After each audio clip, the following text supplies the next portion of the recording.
ನಮಸ್ಕಾರ ವೀಕ್ಷಕರೇ, ನಾನು ಡಾಕ್ಟರ್ ಪತಂಜಲಿ ಶರ್ಮಾ. ನಮಸ್ತೆ, ನಾನು ಡಾಕ್ಟರ್ ಸೌಮ್ಯಶ್ರೀ ಶರ್ಮಾ. ಪಂಚಕರ್ಮ ಸೂತ್ರ ಮಾಲಿಕೆಯ 3ನೆಯ ಸಂಚಿಕೆಗೆ ನಿಮ್ಮೆಲ್ಲರಿಗೂ ಸ್ವಾಗತ, ಸುಸ್ವಾಗತ. ಕಳೆದ ಸಂಚಿಕೆಯಲ್ಲಿ ನಾವು ಪಂಚಕರ್ಮ ಅಂದರೆ ಏನು, ಜನ ಅದರ ಬಗ್ಗೆ ಏನಂತ ಅಂದ್ಕೊಂಡಿದ್ದಾರೆ, ಸಾಮಾನ್ಯವಾಗಿ ಜನರಲ್ಲಿ ಇರುವಂತಹ ಕೆಲವೊಂದು ತಪ್ಪು ಕಲ್ಪನೆಗಳ ಬಗ್ಗೆ ಮಾತಾಡಿದ್ವಿ. ಹಾಗೆ ಇನ್ನು ಮುಂದೆ ಬರುವಂತಹ ವಿಡಿಯೋಗಳಲ್ಲಿ ಪಂಚಕರ್ಮದ ಬಗ್ಗೆ ಹಾಗೂ ಪಂಚಕರ್ಮದಲ್ಲಿ ನಾವು ಬಳಸುವಂತಹ ಎಷ್ಟೊಂದು ಶಬ್ದಗಳ ಬಗ್ಗೆ ಜನಸಾಮಾನ್ಯರಿಗೆ ಅರ್ಥವಾಗುವ ರೀತಿಯಲ್ಲಿ ತಿಳಿಸ್ತೇವೆ ಅಂತ ಹೇಳಿದ್ವಿ. ಹಾಗೆ ಇವತ್ತು ನಾವು ಮಾತಾಡ್ತಾ ಇರುವಂತಹ ಶಬ್ದಗಳು ಪೂರ್ವಕರ್ಮ, ಪ್ರಧಾನ ಕರ್ಮ, ಪಶ್ಚಾತ್ ಕರ್ಮ. ಈ ಪಂಚಕರ್ಮದಲ್ಲಿ ಪ್ರತಿ ಥೆರಪಿಯಲ್ಲಿಯೂ ವಮನ ಇರಬಹುದು, ವಿರೇಚನ ಆಗಿರಬಹುದು, ಪಸ್ತಿ, ನಸ್ಯ, ರಕ್ತ ಮೋಕ್ಷಣ, ಯಾವುದೇ ಕ್ರಿಯೆ ಆದರೂ ಸಹ ಅದರಲ್ಲಿ ಈ 3 ಪೂರ್ವಕರ್ಮ, ಪ್ರಧಾನ ಕರ್ಮ, ಪಶ್ಚಾತ್ ಕರ್ಮ ಅನ್ನೋದು ಎಷ್ಟು ಪ್ರಾಮುಖ್ಯತೆಯನ್ನು ಪಡೆದಿದೆ ಹಾಗೂ ಅದು ಏನು ಅನ್ನೋದನ್ನ ಇವತ್ತು ನಾವು ತಿಳ್ಕೊಳ್ಳೋಣ. ನೋಡಿ, ಈ ಶಬ್ದಗಳನ್ನು ಉಪಯೋಗಿಸಿದಾರಲ್ಲ, ಪೂರ್ವಕರ್ಮ, ಪ್ರಧಾನ ಕರ್ಮ, ಪಶ್ಚಾತ್ ಕರ್ಮ ಅಂತ, ಇದನ್ನ ನಮ್ಮ ಆಚಾರ್ಯರು ಸುಮಾರು 5,000 ವರ್ಷದ ಹಿಂದಿಂದ ಉಪಯೋಗಿಸ್ಕೊಂಡು ಬರ್ತಾ ಇರುವಂತಹದ್ದು. ಹೌದು, ಇವತ್ತಿಗೂ ಕೂಡ ಇದು ಬಳಕೆಯಲ್ಲಿದೆ. ನಿಜ. ಮತ್ತೆ ಈ 3 ಕರ್ಮಗಳು ಸರಿಯಾಗಿ ಆಗಿಲ್ಲ ಅಂತಂದ್ರೆ ನಿಮ್ಮ ಪಂಚಕರ್ಮ ಚಿಕಿತ್ಸೆಯಿಂದ ಫಲಿತಾಂಶ ಸಿಗಲು ಸಾಧ್ಯವಿಲ್ಲ. ಈ 3 ಕರ್ಮಗಳು ಹೇಗೆ ಅಂತಂದ್ರೆ, ಯಾವುದೇ ಪಂಚಕರ್ಮ ಆಗಿರಬಹುದು, ಈ 3 ಕರ್ಮಗಳ ಬಗ್ಗೆ ನೀವು ಗಮನ ಹರಿಸಿಲ್ಲ, ಅದು ಸರಿಯಾಗಿ ನಡೆದಿಲ್ಲ ಅಂತಂದ್ರೆ ಚಿಕಿತ್ಸೆಯ ಫಲಿತಾಂಶ ಖಂಡಿತವಾಗಿ ಸಾಧ್ಯ ಇಲ್ಲ. ನಿಮ್ಗೆ ಇನ್ನೂ ಸುಲಭವಾಗಿ ಅರ್ಥ ಆಗ್ಲಿಕ್ಕೆ ಒಂದು ಕಂಪ್ಯಾರಿಸನ್ ಅನ್ನ ಕೊಡ್ತೀನಿ, ಜಸ್ಟ್ ಫಾರ್ ಯುವರ್ ಅಂಡರ್ಸ್ಟ್ಯಾಂಡಿಂಗ್ ಅಂತ.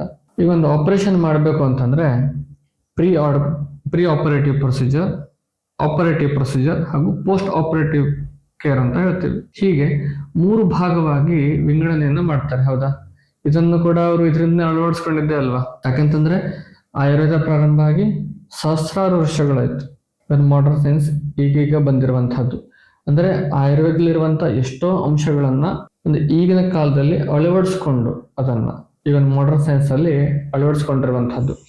ಈಗ ಒಂದು ಆಪರೇಷನ್ ಇರುತ್ತೆ, ಆಪರೇಷನ್ ಮಾಡೋಕ್ಕಿಂತ ಮುಂಚೆ ರೋಗಿಯನ್ನು ರೆಡಿ ಮಾಡ್ಕೋತಾರೆ. ಪ್ರೀ ಆಪರೇಟಿವ್ ಕೇರ್ ಅಥವಾ ಪ್ರೀ ಆಪರೇಟಿವ್ ಪ್ರೊಸೀಜರ್ಸ್ ಅಂತ ಇರುತ್ತೆ. ಬೈ ಓರಲ್ ಇಡ್ತಾರೆ, ಉಪವಾಸ ಇಟ್ಟಿರ್ತಾರೆ, ಅವನನ್ನೆಲ್ಲ ಅಡ್ಮಿಟ್ ಮಾಡಿ ಚೆಕಪ್ ಮಾಡ್ಕೋತಾರೆ, ಎಲ್ಲ ಕೇರ್ ಕೊಡ್ತಾರೆ. ಅದಾದ್ಮೇಲೆ ಒಂದು ಸಮಯನ ನಿಗದಿ ಮಾಡ್ತಾರೆ ಆಪರೇಷನ್ ಮಾಡ್ಲಿಕ್ಕೆ ಅಂತ. ಆಪರೇಷನ್ ಇರುವಂತದ್ದು 1 ತಾಸಿಂದ 2 ತಾಸಿಂದ ಇರುತ್ತೆ. ಆದ್ರೆ ಆ ಒಂದು ಪ್ರೀ ಆಪರೇಟಿವ್ ಕೇರು 1 ದಿನ, 2 ದಿನ, 3 ದಿನ ಇರುತ್ತೆ.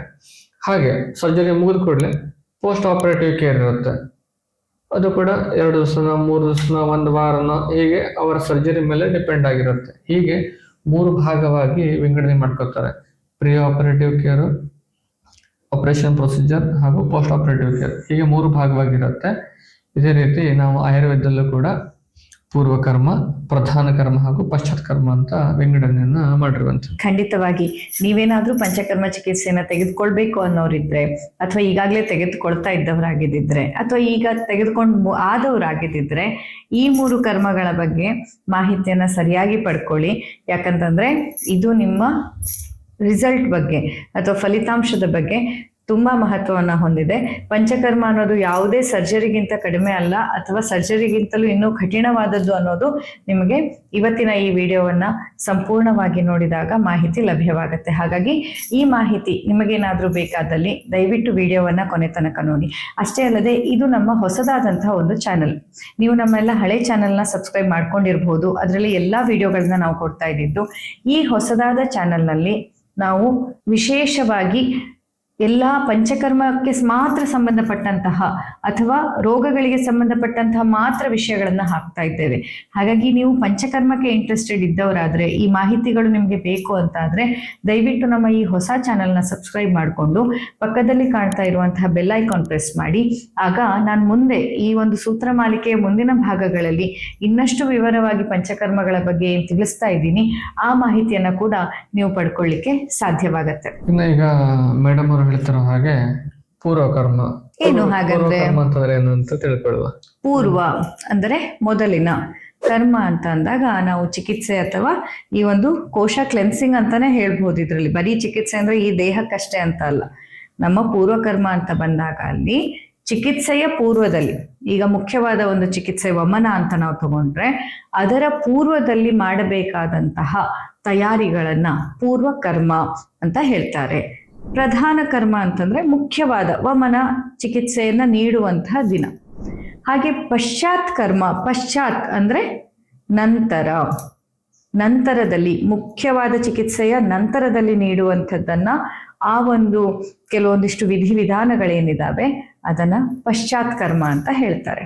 ಹಾಗಿದ್ರೆ ಪಂಚಕರ್ಮದಲ್ಲಿ ಪೂರ್ವಕರ್ಮದ ಅಗತ್ಯ ಏನು? ಈಗ ನೋಡಿ, ಪೂರ್ವಕರ್ಮ, ಪ್ರಧಾನ ಕರ್ಮ ಹಾಗೂ ಪಶ್ಚಾತ್ ಕರ್ಮವನ್ನ ಸರಿಯಾಗಿ ಅನುಸರಿಸಿದಷ್ಟೇ ರಿಸಲ್ಟ್ ಬರುತ್ತೆ ಅಂತ ನಾವು ಹೇಳ್ತೀವಿ. ಈಗ ನೀವು ಅದನ್ನ ಪಾಲಿಸಿಲ್ಲ ಹೇಳಾದ್ರೆ ರಿಸಲ್ಟ್ ಬರಲಿಕ್ಕೆ ಸಾಧ್ಯ ಇಲ್ಲ. ತುಂಬಾ ಪೇಷಂಟ್ಗಳು ಅಂದ್ರೆ ನನ್ನ ಗಮನಕ್ಕೆ ಬಂದಿರೋದು ನಿಮ್ಮ ಮುಂದೆ ಅನುಭವನ ಹಂಚ್ಕೊಳ್ತಾ ಇದ್ದೀನಿ. ವಿರೇಚನ ಇವತ್ತು ಮುಗೀತು ಅಂತಂದ್ರೆ ಸರಿ ನೀವು ಮನೆಗೆ ಹೋಗ್ಬೋದ? ಡೈರೆಕ್ಟ್ ಅಂದ್ರೆ ನಾವು ಸಂಸರ್ಜನವನ್ನ ಮಾಡಬೇಕು, ಪಶ್ಚಾತ್ ಕರ್ಮವನ್ನ ಮಾಡಬೇಕು, ಇವುಗಳ ಬಗ್ಗೆ ಎಲ್ಲ ಅವೇರ್ನೆಸ್ ಇರೋದಿಲ್ಲ. ಎಷ್ಟೊತ್ತಿಗೆ ವಿವೇಚನ ಮುಗಿಯುತ್ತೆ, ನಂಗೆ ಎಮೋಷನ್ ಆಗೋ ಸ್ಟಾಪ್ ಆಗಿದೆ, ನನಗೆ ಹೋಗ್ಬೋದಾ ಮನೆಗೆ, ಅಲ್ಲಿಯವರೆಗೆ ಕೇಳ್ತಾ ಇರ್ತಾರೆ. ನಿಜ, ಯಾಕಂದ್ರೆ ಜನರಲಿ ಅದರ ಅವೇರ್ನೆಸ್ ಇಲ್ಲ. ಅದೇ ಕಾರಣಕ್ಕೆ ನಾವು ಈ ವಿಡಿಯೋನ ನಿಮ್ಮ ಎದುರು ಪ್ರಸ್ತುತಪಡಿಸ್ತಾ ಇರುವಂತದ್ದು. ಹೇಗೆ ಒಂದು ಗದ್ದೆಯಲ್ಲಿ ನೀವು ಬೆಳೆಯನ್ನ, ಫಸಲನ್ನ ತೆಗೆಯಬೇಕು ಅಂತಂದಾಗ ಮೊದಲು ಆ ಗದ್ದೆಗೆ ಉಳುವಂಥದ್ದು, ಆ ಗದ್ದೆಯನ್ನ ಹದ ಮಾಡುವಂಥದ್ದು, ಆ ಗದ್ದೆಯ ನೆಲವನ್ನ ರೆಡಿ ಮಾಡ್ಕೊಳ್ಳುವಂಥದ್ದು ಎಷ್ಟು ಮುಖ್ಯವೋ ಹಾಗೆ ಆ ಗದ್ದೆಗೆ ಹಾಕಬೇಕಾದಂತಹ ಬೀಜವನ್ನ ಸಿದ್ಧಪಡಿಸಿಕೊಳ್ಳೋದು ಎಷ್ಟು ಮುಖ್ಯವೋ. ಡೈರೆಕ್ಟ್ ಆಗಿ ಬಂದು ಭತ್ತ ಬಿಸಾಕೋದಲ್ಲ, ಆ ಭತ್ತದ ಒಂದು ಸಿದ್ಧತೆ ಕೂಡ ಇರುತ್ತಲ್ವಾ. ಹಾಗೇನೆ ನಮ್ಮ ದೇಹದಲ್ಲಿ ಪಂಚಕರ್ಮ ಚಿಕಿತ್ಸೆ ಅಂತ ಇದ್ದಾಗ ಅದು ಸೀದಾ ಹೋಗಿ ಪಂಚಕರ್ಮ ಅಂತ ಟೇಬಲ್ ಮೇಲೆ ಮಲಗಿಬಿಟ್ಟು ಚಿಕಿತ್ಸೆನ ತಗೊಳ್ಳುವಂಥದ್ದಲ್ಲ. ಅದರ ಪೂರ್ವದಲ್ಲಿ ಒಂದಿಷ್ಟು ತಯಾರಿಗಳು ಬೇಕಾಗತ್ತೆ. ಹಾಗೆ ಈ ಸ್ನೇಹಪಾನ, ಸ್ವೇದನ, ಅಭ್ಯಂಗ ಇದೆಲ್ಲ ಬರೋದು ಕೂಡ ಪೂರ್ವಕರ್ಮದಲ್ಲಿಯೇ. ಪ್ರಥಮವಾಗಿ ನಾವು ದೀಪನ ಪಾಚನವನ್ನ ಮಾಡ್ಕೊಳ್ಬೇಕು. ರೋಗಿಯ ಕೋಷ್ಠ, ಅಗ್ನಿಬಲಗಳನ್ನ ನೋಡಿಕೊಂಡು ಅವರಿಗೆ ದೀಪನ ಪಾಚನವನ್ನ ಮಾಡ್ಕೊಳ್ಬೇಕಾಗತ್ತೆ. ರೋಗದ ಬಲ ಹೇಗಿದೆ, ರೋಗಿಯ ಬಲ ಹೇಗಿದೆ, ಅದು ಕೋಷ್ಠ ಹೇಗಿದೆ, ಕ್ರೂರ ಇದೆಯೋ, ಮೃದು ಇದೆಯೋ, ಮಧ್ಯಮ ಇದೆಯೋ, ಅಗ್ನಿಬಲ ಹೇಗಿದೆ, ಇವುಗಳನ್ನೆಲ್ಲ ನೋಡ್ಕೊಂಡು ನಾವು ಅವರಿಗೆ ದೀಪನ ಪಾಚನವನ್ನ ಮಾಡ್ಕೋಬೇಕು. ಕೆಲವೊಬ್ಬರಿ 1 ದಿನ ಸಾಕಾಗ್ಬೋದು, ಕೆಲವೊಬ್ಬರಿ 2 ದಿನ ಬೇಕಾಗ್ಬೋದು, ಕೆಲವೊಬ್ಬರಿ 3 ದಿನ ಬೇಕಾಗ್ಬೋದು, ಕೆಲವೊಬ್ಬರು 1 ವಾರ ಬೇಕಾಗ್ಬೋದು. ಎಷ್ಟರ ಮಟ್ಟಿಗೆ ಆಮ ಇದೆ ಅಂತ ನೋಡ್ಕೊಳ್ಬೇಕು. ಆಮ ಪಾಚನ ಆಗೋಲಿವರೆಗೆ ನಾವು ದೀಪನ ಪಾಚನವನ್ನ ಮಾಡ್ಕೊಳ್ಬೇಕಾಗತ್ತೆ. ಖಂಡಿತ. ಯಾಕಂದ್ರೆ ಈ ಎಲ್ಲ ಅಗ್ನಿಬಲ, ಕೋಷ್ಠಬಲ ಇದರ ಬಗ್ಗೆ ಮುಂಬರುವಂತಹ ದಿನಗಳಲ್ಲಿ ಸವಿವರವಾಗಿ ತಿಳಿಸ್ತೇವೆ. ಇವತ್ತಿನ ಈ ಟಾಪಿಕ್ ಅನ್ನ ನಾವು ನೋಡಿದಾಗ ಇಲ್ಲಿ ಮುಖ್ಯವಾಗಿ ಆ ರೋಗಿ ಇವತ್ತಿಗೆ ನೀವು ಬಂದು ಇಳಿದ್ರಿ ಬೆಂಗಳೂರಿಂದ ಅಂತಂದ್ರೆ ಸೀದಾ ಇವತ್ತು ತುಪ್ಪ ಕುಡಿಸುವಂತಹ ಕಾರ್ಯಕ್ರಮ ಅಲ್ಲ. ಪೂರ್ವ ತಯಾರಿ ಅಲ್ಲ, ಶುರು ಮಾಡ್ಬಿಡಿ ಪೂರ್ವ ತಯಾರಿ ಅಂತ. ಹಾಗಾಗಲ್ಲ. ದೀಪನ ಪಾಚನ, ಅಗ್ನಿ ದೀಪನ ಆಮ ಪಾಚನ ಆಗ್ಬೇಕು. ನಿಮ್ಮ ದೇಹಕ್ಕೆ ನೀವೇನ್ ನಿಮ್ಮ ಒತ್ತಡದ ಬದುಕಿನಿಂದ ಹೊರ ಬಂದಿರ್ತೀರಾ, ಅಲ್ಲಿಗೆ ಬಂದ ಮೇಲೆ ಆಸ್ಪತ್ರೆಯ ವಾತಾವರಣದಲ್ಲಿ ನಿಮಗೆ ಕೆಲವೊಂದಿಷ್ಟು ಪ್ರಿಪರೇಷನ್ಸ್ಗಳಾಗಬೇಕು.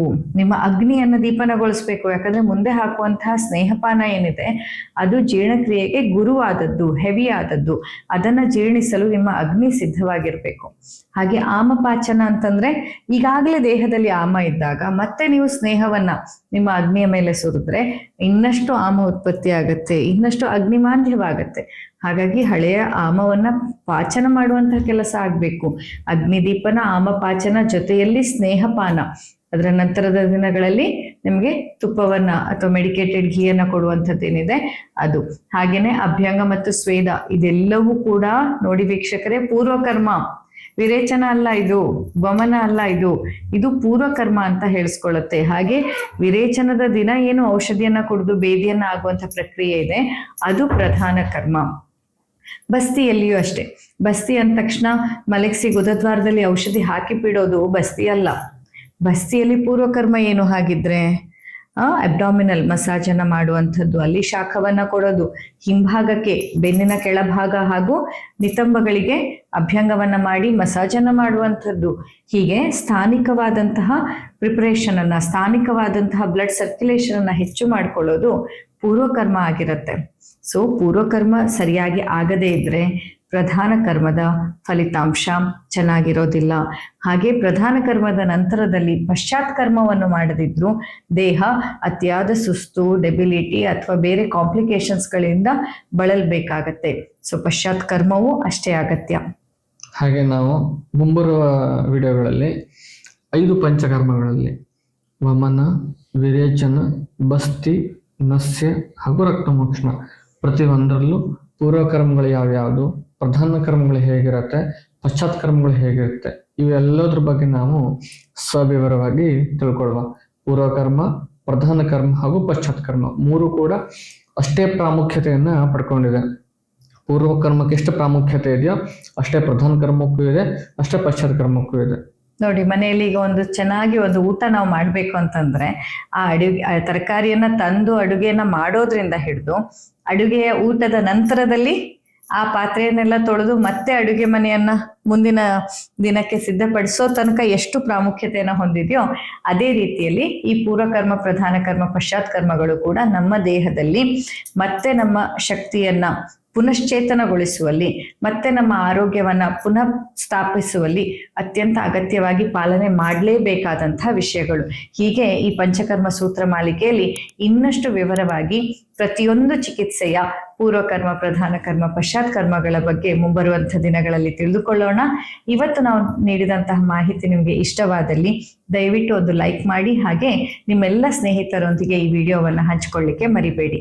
ಇನ್ನಷ್ಟು ಹೆಚ್ಚಿನ ಪಂಚಕರ್ಮದ ಸಂಬಂಧಪಟ್ಟಂತಹ ಮಾಹಿತಿಯೊಂದಿಗೆ ನಿಮ್ಮೆದುರು ಬರ್ತೇವೆ. ಅಲ್ಲಿಯ ತನಕ ನಮಸ್ಕಾರ. ನಮಸ್ತೆ.